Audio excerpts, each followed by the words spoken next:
आप लोग का स्वागत है किरण पैरामेडिकल क्लासेस में। इस क्लास में हम लोग आपके लिए हिंदी के लेकर के कुछ सवाल को लेकर आए, तो वीडियो में बने रहिए। क्लास पसंद आए या क्वेश्चन पसंद आए, ये जो प्रीवियस ईयर क्वेश्चन है, क्वेश्चन पसंद आए तो कमेंट बॉक्स में ज़रूर बताएं, अपना रिव्यू ज़रूर दें। ठीक है, रिव्यू का मतलब होता है प्रतिक्रिया, अपना प्रतिक्रिया जरूर दें। चलिए पहला नंबर क्वेश्चन की ओर बढ़ते हैं। पहला जो है क्वेश्चन जो आपको दिख रहा है, आपको यहाँ दिख रहा होगा क्वेश्चन पहला क्वेश्चन जो है, सरल का मतलब क्या होता है? सरल का मतलब क्या होता है? मुश्किल होता है, जटिल होता है, कठिन होता है कि नामुमकिन होता है? क्या होता है सरल का मतलब? ठीक है, तो बताना है सरल का मतलब क्या होता है। तो सरल का मतलब जो होता है ये सरल का मतलब होता है जटिल का मतलब आसानी से जो सोल्व हो जाए, मुश्किल मतलब नहीं होना सोल्व, कठिन और उससे कठिन, नामुमकिन मतलब कभी नहीं सोल्व होने वाला, इसका मतलब हो जाता है। जटिल मतलब आसानी से सोल्व हो जाना।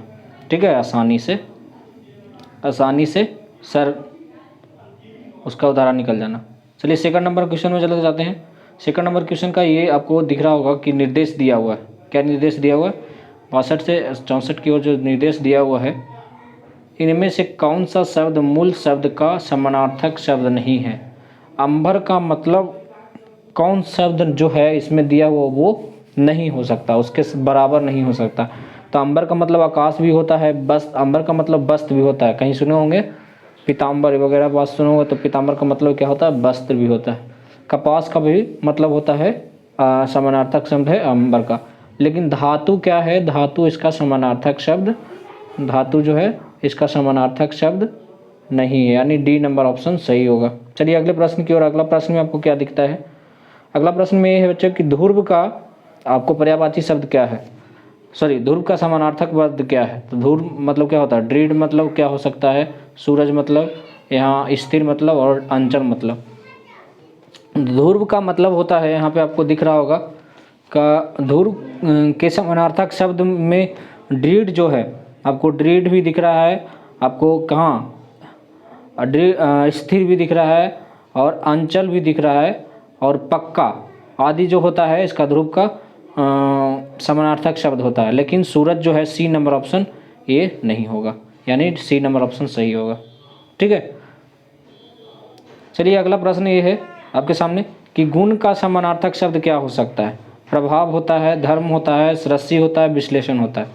गुण का समानार्थक शब्द इसमें से कौन नहीं है? तो इसमें बताना है प्रभाव भी गुण का शब्द है, धर्म भी है गुण का एक समानार्थक शब्द है, विश्लेषण भी है गुण का समानार्थक शब्द है, रस्सी जो है हमारा गुण का धर्मार्थक शब्द समानार्थक शब्द नहीं है, यानी सी नंबर ऑप्शन करेक्ट होगा।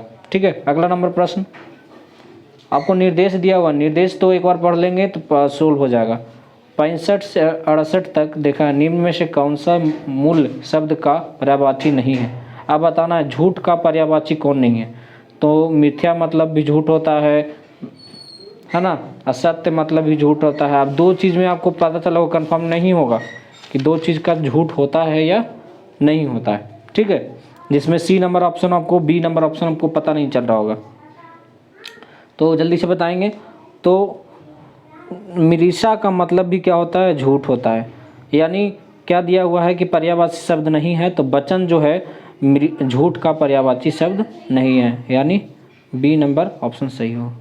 अगला नंबर प्रश्न दिख रहा होगा कि टेढ़ा का पर्यायवाची शब्द क्या है? घुमा, वक्र, कुटिल, बंक। इसमें से कौन जो है इसका पर्यायवाची शब्द नहीं है? नहीं बताना है। सब लोग गलती करके चले आते हैं, अक्सर ये गलती करते हैं हम लोग। तो ठीक है, चलिए हम लोग आगे बढ़ते हैं। तो बताना है आपको, चलिए क्वेश्चन में आंसर ज़रूर बताएंगे। इसका जो आंसर होगा आपको, इसका जो आंसर घुमा का मतलब क्या बताए? घुमा का मतलब जो होता है, घुमा का मतलब जो होता है आपको टेढ़ा होता है। घुमा, वक्र मतलब भी टेढ़ा होता है, ऐसे ऐसे वक्र रेखा। अपना बंक का मतलब भी टेढ़ा होता है। कुटिल का मतलब टेढ़ा नहीं होता है, यानी ये गलत है, लेकिन ये सही होगा। सी नंबर ऑप्शन हमको क्या बताना था? टेढ़ा का पर्यायवाची शब्द कौन नहीं है, तो यानी सी नंबर ऑप्शन सही होगा। चलिए अब प्रश्न में ये है कि घमंड है, घमंड दिया हुआ है आपको ये आंसर बताना है। गर्व घमंड का पर्यायवाची शब्द नहीं है। तो गर्व, दर्प, ऐंठ, एहसास, इनमें से जो है पर्यायवाची शब्द कौन नहीं है तो बताना है। तो आपको जो गर्व का मतलब भी घमंड होता है, ऐंठ का मतलब कि ऐंठना नाम सुने होंगे, दर्प का मतलब भी घमंड ही होता है, एहसास का मतलब क्या होता है, फील होना। तो डी नंबर ऑप्शन सही होगा, राइट आंसर डी। चलिए अगला प्रश्न की ओर। अगला प्रश्न इसे यहाँ से दिख रहा होगा कि छोटा का जो पर्यायवाची शब्द क्या हो सकता है, नहीं हो सकता। छोटा का पर्यायवाची शब्द नहीं हो सकता। तो छोटा का मतलब, लघु का मतलब छोटा होता है, तुच्छ का मतलब छोटा होता है, कनिष्ठ, कनिष्क का मतलब भी छोटा होता है, और आपको ये अहम का मतलब मैं होता है, ये संस्कृत वर्ड है, यानी डी नंबर ऑप्शन सही होगा। ये छोटा का छोटा रूप नहीं है। चलिए डी नंबर ऑप्शन हो गया। अब दे रहा है ऑप्शन यहाँ पे आपको समानार्थक दिख रहा होगा कि निम्न में से कौन सा योजक चिन्ह के रूप में प्रयोग किया जाता है। योजक चिन्ह के रूप में, योजक चिन्ह क्या होता है, जो कौन किसके रूप में प्रयोग किया जाता है, तो आपको बताना है। ये वाला चिन्ह, दो बूंदा, आपको है एक बूंदा, ए माइनस का नीचे वाला, तो कोई शब्द यहाँ पर लिख दिए ए और इसके बगल में ऐसे लिख देते हैं, फिर भी लिख देते हैं, ऐसे प्रयोग किया जाता है। फिर एक होता है एक्सक्लेमेटरी साइन, इस तरह से। आपको कौन सा जो है योजक चिन्ह के रूप में प्रयोग किया जाता है आपको बताना है। योजक चिन्ह के रूप में प्रयोग किए जाने वाला शब्द जो है ये हैं, दोनों को कनेक्टिव करना।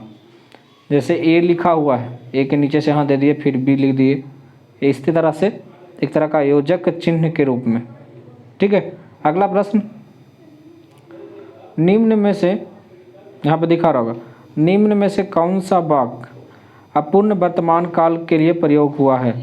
पार्थ खेलता है, पार्थ खेल रहा है, पार्थ खेलता होगा, पार्थ खेल रहा होगा। इसमें जो है वर्तमान काल में कौन प्रयोग किया गया, कौन सा बात वाक्य है, तो आपको बताना है इसमें। तो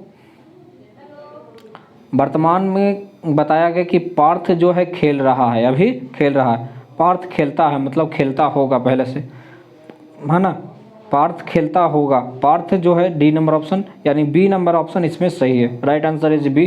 चलिए आज के लिए धन्यवाद, इतना ही, हम लोग आज के लिए इतना ही बने रहेंगे। फिर मिलते हैं अगले सवाल की ओर। अगले सवाल आपको स्क्रीन पे दिखेगा, तो ज़रूर बने रहे, आपका ये जो ऐसे तैयारी बनते जाएगा।